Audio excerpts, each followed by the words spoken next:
बोलिया पटेल प्रहलाद भाई। आज इस बुलेटिन में बात होगी सीडीएस अनिल चौहान के बयान से घिरी मोदी सरकार की, संविधान को लेकर सीजेआई गवाही के बड़े बयान की, देखेंगे पीएम मोदी के भोपाल दौरे को, कैसे ट्रंप के बयान पर घिरी मोदी सरकार, जानेंगे 1 जून से देश में क्या होंगे बदलाव, और बुलेटिन के आखिर में देखेंगे जाने माने कार्टूनिस्ट इरफान की किस खबर पर पड़ी तिरछी नजर। लेकिन दिन भर की तमाम बड़ी खबरों से पहले एक नजर आज की सुर्खियों पर। जस्टिस वर्मा कैश मामला, परिवार ही स्टोर रूम करता था इस्तेमाल, जांच पैनल की रिपोर्ट में हुआ खुलासा। देश में कोरोना के 3,207 एक्टिव केस, 20 लोगों की गई जान, केरल और महाराष्ट्र में 60% मामले। लैंड फॉर जॉब केस में बिहार के पूर्व सीएम लालू यादव की याचिका दिल्ली हाईकोर्ट ने की खारिज, निचली अदालत की कार्यवाही पर की थी रोक लगाने की मांग। सरकार ने घटाई रक्षा खरीद की समय सीमा, रक्षा सचिव राजेश कुमार सिंह बोले इससे 69 हफ्तों का बचेगा समय। हाल ही में वायुसेना प्रमुख air chief marshal AP Singh ने उठाया था रक्षा परियोजनाओं में देरी का मुद्दा। ये तो थी सुर्खियां। अब बात आज की सबसे बड़ी खबर की। विदेश मंत्री एस जयशंकर ने कहा था कि ऑपरेशन सिंदूर की शुरुआत में हमने पाकिस्तान को बता दिया था कि हम आतंकी ठिकानों को निशाना बना रहे हैं। विदेश मंत्री के इस बयान के बाद से ही बवाल मचा हुआ था। सवाल उठ रहे थे कि क्या विदेश मंत्री के चलते भारत को नुकसान हुआ, भारत के फाइटर जेट गिराए गए, और अब सीडीएस अनिल चौहान ने इसे लेकर बड़ा खुलासा किया है जिससे बवाल मच गया है। ऑपरेशन सिंदूर के बाद भारत के चीफ ऑफ डिफेंस स्टाफ यानी सीडीएस जनरल अनिल चौहान ने खुलासा किया है कि जंग में भारत को फाइटर जेट का नुकसान हुआ है। जनरल चौहान इस समय सिंगापुर में चल रहे शांग्रीला डायलॉग में भाग ले रहे हैं। वहीं ब्लूमबर्ग टीवी को दिए गए इंटरव्यू में उन्होंने ये खुलासा किया और कहा कि असल मुद्दा ये नहीं है कि जेट गिरे, बल्कि ये है कि वो क्यों गिरे, कौन सी रणनीतिक गलतियां हुई, ये ज्यादा जरूरी है। संख्या मायने नहीं रखती। भारत ने इन नुकसानों से सीख ली है और जो गलती हुई उसे तुरंत सुधारा गया। हमने अपनी रणनीति में सुधार किया और 2 दिन के भीतर फिर से विमानों को उड़ाया और लंबी दूरी के लक्ष्यों पर हमला किया। ये पहली बार है कि भारतीय सेना की तरफ से ये स्वीकार किया गया है कि 7 मई को हुई सैन्य संघर्ष में वायुसेना को फाइटर जेट का नुकसान हुआ था। हालांकि उनसे जब दोबारा पूछा गया कि पाकिस्तान ने भारत के 6 फाइटर जेट्स को गिराने का दावा किया था, क्या वो सच था, इस पर सीडीएस जनरल चौहान ने कहा कि ये बिल्कुल गलत है। मैंने आपको बताया ना कि जरूरी नहीं है कि जेट्स गिरे, बल्कि ये जानना जरूरी है कि वो क्यों गिरे। बता दें कि पाकिस्तान की तरफ से दावा किया गया था कि उसने 7 मई को हुए सैन्य संघर्ष में भारत के 6 फाइटर जेट गिराए थे, जिसमें 3 फ्रांसीसी रफाइल विमान शामिल थे, जिसे लेकर वायुसेना के एयर मार्शल ए.के. भारती ने भी लड़ाई के बाद प्रेस ब्रीफिंग में ये नहीं कहा था कि कोई विमान नहीं गिरा। इस वक्त मैं इस पर कोई कमेंट नहीं करना चाहूंगा क्योंकि हम अभी भी युद्ध के हालात में हैं। अगर मैं इस पर कुछ कहूंगा तो इसका उल्टा असर होगा। हम पाकिस्तान को इस वक्त कोई फायदा नहीं देना चाहते हैं। बस इतना कहूंगा कि जो मकसद हमने तय किया उसे हासिल किया। हमारे सभी पायलट सुरक्षित वापस आए। एयर मार्शल भारती ने तब ये साफ नहीं किया था कि फाइटर जेट का नुकसान हुआ है या नहीं हुआ, लेकिन अब सीडीएस ने साफ कर दिया है कि विमान गिरे थे, लेकिन कौन सा विमान गिरा और संख्या क्या थी ये नहीं बताया। सीडीएस चौहान के बयान को लेकर मोदी सरकार पर सवाल खड़े हो गए हैं, तो चर्चा सीजेआई गवाही के बयान को लेकर भी तेज है। देश में जब संविधान और संसद को लेकर बहस छिड़ी हुई है, ये नैरेटिव चल रहा है कि सुप्रीम कोर्ट बड़ा है या संसद। इन हालात में सीजेआई बीआर गवाही ने संविधान को लेकर बड़ा बयान दिया है। तो क्या कुछ कहा सीजेआई ने, क्यों अहम माना जा रहा उनका ये बयान, जानने के लिए देखिए ये रिपोर्ट। सीजेआई बीआर गवाही ने एक बार फिर संविधान को देश का सबसे बड़ा आधार बताया है। इलाहाबाद हाई कोर्ट में एक इवेंट के दौरान उन्होंने कहा कि भारत का संविधान ही वो ताकत है जो देश को एकजुट रखता है और प्रगति की राह पर ले जाता है। सीजेआई ने भारत की आजादी के 75 साल की जर्नी को गर्व भरा बताया और कहा कि हमारे पड़ोसी देशों में जहां अस्थिरता और संकट का माहौल है, वहीं भारत ने संविधान की बदौलत लगातार तरक्की की है। उन्होंने कहा कि जब जब देश पर मुश्किलें आईं, संविधान ने हमें एकजुट और मजबूत रखा। ये न सिर्फ देश को जोड़ता है, बल्कि सामाजिक और आर्थिक समानता की दिशा में भी आगे बढ़ाता है। सीजेआई ने भारत की लोकतांत्रिक ताकत को दुनिया के लिए मिसाल बताया। इस मौके पर सीजेआई ने इलाहाबाद हाई कोर्ट के इंफ्रास्ट्रक्चर और बार बेंच के शानदार तालमेल की तारीफ की। बता दें, कुछ समय पहले सीजेआई गवाही ने उपराष्ट्रपति जगदीप धनखड़ के संसद सर्वोच्च है वाले बयान पर जवाब देते हुए साफ कहा था कि संविधान ही सबसे ऊपर है। उनकी ये बात एक बार फिर सुर्खियों में है क्योंकि उन्होंने संविधान को देश की एकता और प्रगति का मूल मंत्र बताया है। ये बयान न सिर्फ संविधान की ताकत को दर्शाता है, बल्कि ये भी दिखाता है कि भारत की लोकतांत्रिक नींव कितनी मजबूत है। सीजीआई के इस बयान ने एक बार फिर संविधान के प्रति सम्मान और विश्वास को और गहरा कर दिया है। सीजीआई ने एक बार फिर साफ कर दिया कि संविधान ही सुप्रीम है। उनका ये बयान बीजेपी को जवाब के रूप में देखा जा रहा है। बीते कुछ वक्त में बीजेपी नेताओं के विवादित बयानों ने बवाल मचा दिया है। एमपी बीजेपी के नेताओं ने सेना और महिलाओं के खिलाफ निंदनीय बयान दिया, लेकिन पार्टी ने उनके खिलाफ कोई कार्रवाई नहीं की। और अब जब पीएम मोदी वहां पहुंचे तो उन्होंने केवल ऑपरेशन सिंदूर को लेकर अपनी पीठ थपथपाई, इन मुद्दों का जिक्र तक नहीं किया। प्रधानमंत्री नरेंद्र मोदी भोपाल पहुंचे। पीएम ने भोपाल में देवी अहिल्याबाई महिला सशक्तिकरण महासम्मेलन को संबोधित किया। अपने 40 मिनट के भाषण में उन्होंने अहिल्याबाई होलकर की प्रशंसा की और ऑपरेशन सिंदूर की सफलता पर अपनी सरकार की पीठ थपथपाई। हालांकि मध्य प्रदेश के मंत्री विजय शाह की विवादित टिप्पणी पर पीएम की चुप्पी ने सबको चौंकाया, क्योंकि लोग उनकी प्रतिक्रिया का इंतजार कर रहे थे। पीएम का ये दौरा कई कारणों से विवादों में घिर गया। आयोजन में 30,000 महिलाओं को सिंदूरी साड़ी पहनने का निर्देश दिया गया था। सभा स्थल तक सड़कों पर कर्नल सोफिया कुरैशी और विंग कमांडर व्योमिका सिंह के कटआउट पोस्टर लगाए गए।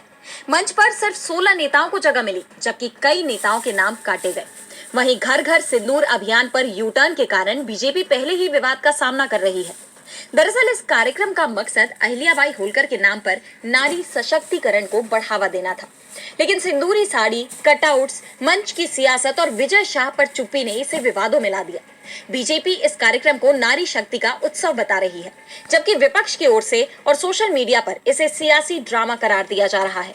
अब इन विवादों से बीजेपी कैसे पार पाती है, ये देखना होगा।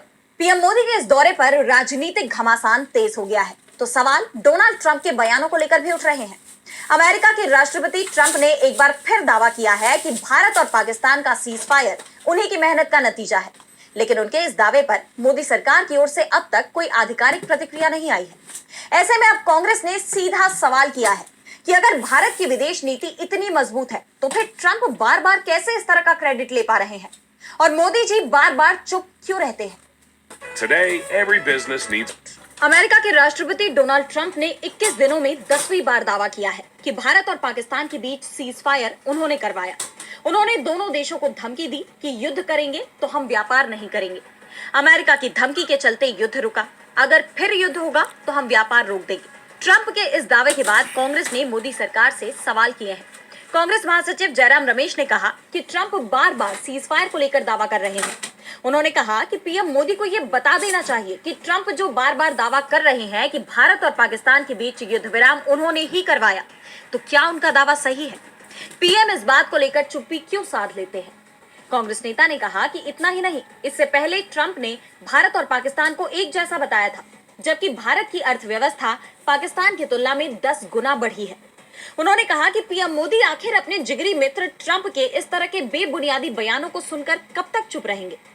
इस बीच ट्रंप ने भारत और पाकिस्तान को एक बार फिर एक साथ रखते हुए एक और बयान दिया है। उन्होंने कहा कि भारत के साथ जल्दी ही बड़ी डील होने वाली है और पाकिस्तान का भी डेलीगेशन अमेरिका पहुंच रहा है। पाकिस्तान के साथ भी बातचीत होगी।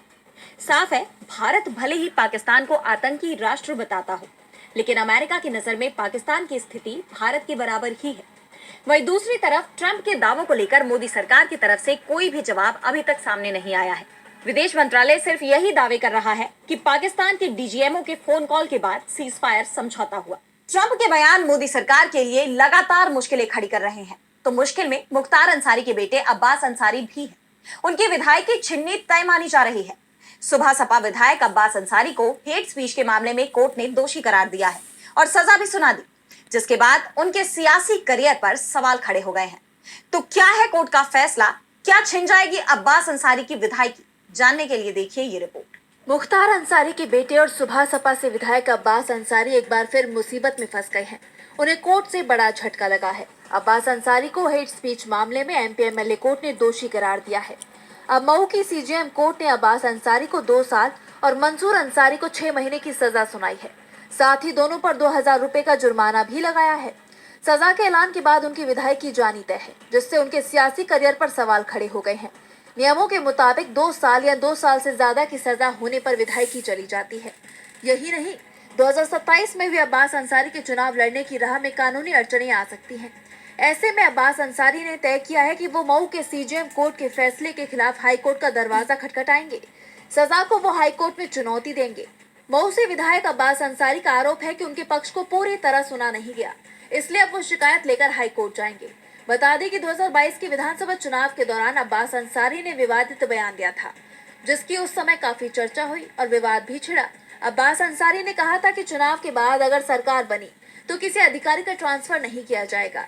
ये बयान सामने आने के बाद चुनाव आयोग ने अब्बास अंसारी के चुनाव प्रचार करने पर रोक लगा दी थी। उनके खिलाफ केस भी दर्ज किया गया। अब उन्हें मामले में दोषी करार दिया गया है। हालांकि सजा सुनाए जाने के बाद अब्बास के वकीलों ने सीजेएम कोर्ट के फैसले के खिलाफ हाई कोर्ट या सुप्रीम कोर्ट जाने की तैयारी शुरू कर दी है। अब्बास अंसारी का सियासी सफर खत्म होता नजर आ रहा है, तो खबर यह भी आ रही है कि स्मृति ईरानी राजनीति की दुनिया को अलविदा कह सकती हैं। अमेठी से बीजेपी की पूर्व सांसद स्मृति ईरानी बीते कुछ वक्त से राजनीति से दूर है और अब खबर आ रही है कि वो टीवी सीरियल की दुनिया में वापसी करने जा रही है। ऐसे में सवाल ये उठ रहे हैं कि क्या उन्होंने सियासत से दूरी बना ली है या क्या बीजेपी ने उन्हें दूर कर दिया है? तो क्या है पूरा मामला, जानने के लिए देखिए ये रिपोर्ट। बीजेपी नेता स्मृति ईरानी एक्टिंग की दुनिया में लंबे वक्त के बाद वापसी करने जा रही हैं। स्मृति ईरानी आइकॉनिक शो क्योंकि सास भी कभी बहू थी कि दूसरे सीजन में नजर आएंगी। इसमें वो एक बार फिर तुलसी का किरदार निभाएंगी। उन्होंने इस शो की शूटिंग भी शुरू कर दी है। कहा जा रहा है कि स्मृति ईरानी को सेट पर Z+ सिक्योरिटी दी गई है।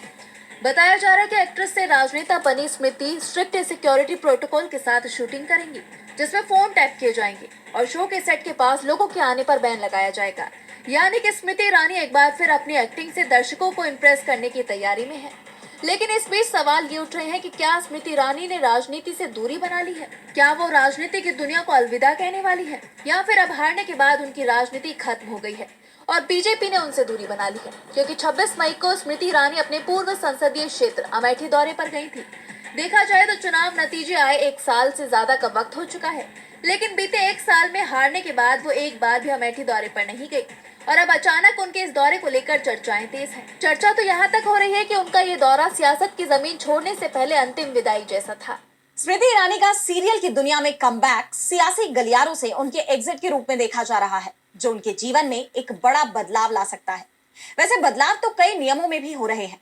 1 जून से ऐसी कई सर्विसेज के नियमों में बदलाव होने जा रहे हैं, जिसका सीधा असर आपके बजट पर पड़ सकता है। तो कौन कौन से हैं ये बदलाव, आइए जानते हैं इस रिपोर्ट में। 1 जून 2025 से कई फाइनेंशियल और यूजर सर्विस नियमों में बदलाव होने जा रहे हैं, जो आपके बजट और रोजमर्रा की जिंदगी को प्रभावित कर सकते हैं। Bank FD, credit card, LPG, PF, आधार अपडेट, ATM और म्यूचुअल फंड जैसे क्षेत्रों में नए नियम लागू होंगे। ये बदलाव हैं EPFO 3.0 लॉन्च, PF निकालना, KYC अपडेट और क्लेम प्रोसेस आसान और तेज होगा। ATM जैसे EPF कार्ड का इस्तेमाल शुरू। FD ब्याज दरों में बदलाव, बैंकों की तरफ से FD और लोन की ब्याज दरें कम हो सकती हैं। क्रेडिट कार्ड नियम बदलेंगे, कोटक महिंद्रा समेत कई बैंक रिवॉर्ड पॉइंट्स की सीमा तय करेंगे। ऑटो डेबिट पेनल्टी कम हो सकती है। फ्यूल यूटिलिटी बिल पर एक्स्ट्रा चार्ज लगेगा। LP सिलेंडर की कीमतें हर महीने की तरह 1 जून को घरेलू और कमर्शियल गैस के दाम बदल सकते हैं, जिससे किचन का बजट प्रभावित होगा। ATM चार्ज बढ़ेगा, मुफ्त ट्रांजैक्शन की सीमा के बाद ATM से पैसे निकालने का शुल्क बढ़ सकता है। Mutual fund cut off time, overnight mutual fund के लिए ऑफलाइन ऑर्डर का समय दोपहर 3 बजे और ऑनलाइन का 7 बजे होगा। आधार अपडेट की डेडलाइन 14 जून 2025 तक फ्री आधार अपडेट, इसके बाद ऑनलाइन 25 रुपए और सेंटर पर 50 रुपए शुल्क। UPI में नया नियम, पेमेंट के दौरान केवल असली रिसीवर का बैंकिंग नाम दिखेगा, QR कोड या एडिटेड नाम नहीं। 30 जून तक लागू। बैंक छुट्टियां, जून 2025 में 12 दिन बैंक बंद रहेंगे, जिसमें रविवार, दूसरा चौथा शनिवार और बकरीद शामिल है। यूटिलिटी बिल पर अतिरिक्त चार्ज, क्रेडिट कार्ड से बिजली, पानी जैसे बिल भुगतान पर अतिरिक्त शुल्क या कैशबैक नियमों में बदलाव संभव है।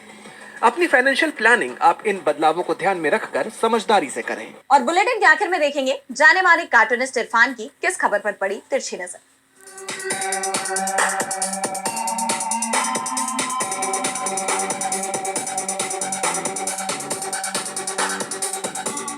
ऐसा कम ही होता है जब PM मोदी का लोगों पर जादू नहीं चल रहा हो।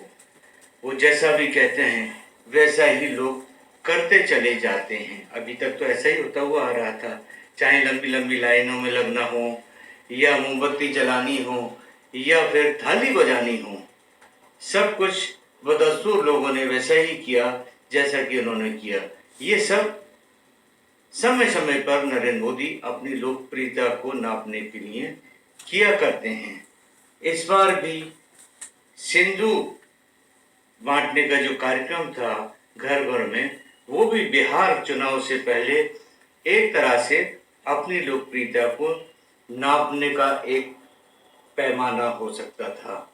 लेकिन बदकिस्मती से ये हुआ कि लोगों ने, जिनको उस सिंदूर को अपने लिए लेना था, उन्हीं लोगों ने, उन महिलाओं ने काफ़ी ज़्यादा विरोध किया, जिसको भांपते हुए बीजेपी ने अपना ये अभियान इसको के वापस ले लिया। अब उसको वो फेक न्यूज़ बता रही है।